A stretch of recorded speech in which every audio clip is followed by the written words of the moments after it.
দুর্ঘটনার শিকার হয়ে যারা মারা যায় তারা কি সবাই শহীদ, নাকি কিছু শর্ত আরোপ করা আছে যদি বুঝিয়ে বলতেন। যারা দুর্ঘটনায় মারা যান এই মানুষগুলো যদি ইমানদার হন, বাস চাপায় মারা গেলেন, পানিতে ডুবে মারা গেলেন, আগুনে পুড়ে মারা গেলেন, হ্যাঁ, কোনো কিছুর নিচে চাপা পড়ে মারা গেলেন, হাদিসের ভাষ্যমতে তারা শাহাদাতের মর্যাদা লাভ করবেন।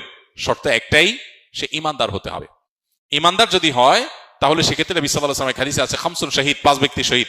এর ভিতরে পেটের পীড়ায় মারা যাওয়া বা ব্যক্তি শহীদ, আগুনে পুড়ে মারা যাওয়া ব্যক্তি শহীদ, পানিতে ডুবে মারা যাওয়া ব্যক্তি শহীদ, কোনো কিছুর নিচে চাপা পড়ে মারা যাওয়া ব্যক্তি শহীদ, আল্লাহর রাস্তায় যে জিহাদ করতে গিয়ে মারা যায় সে হলো সবচেয়ে উন্নত পর্যায়ের, সবচেয়ে উচ্চ পর্যায়ের শহীদ, এবং সে হলো প্রকৃত অর্থে শহীদ।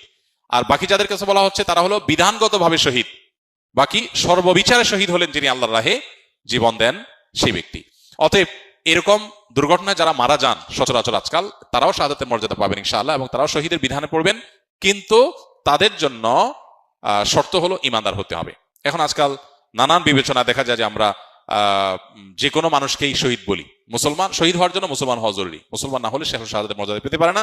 আর আল্লাহর খাতে কে আসলে শহীদ হিসাবে লিপিবদ্ধ হয়েছে, কাকে আল্লাহ শহীদ হিসাবে কবুল করেছেন, অ্যাকসেপ্ট করেছেন, সেটা একমাত্র আল্লাহ ভালো জানে। এই জন্য কাউকে শহীদ বললে ইনশাআল্লাহ শহীদ, এটা বলাটা বিভিন্ন হাদিসের আলোকে আমরা জানি এটা সুন্নাহ, এবং এটাই সতর্কতামূলক যে ইনশাআল্লাহ শহীদ অমুক।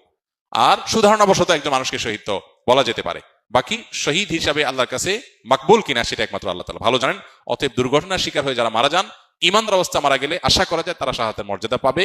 আল্লাহ তাআলা আমাদের সবাইকে শাহাদাতের মৃত্যু দুনিয়া থেকে যেন নিয়ে আমাদের যাওয়ার তৌফিক হয়, সেই তৌফিক আল্লাহ সবাইকে দান করেন।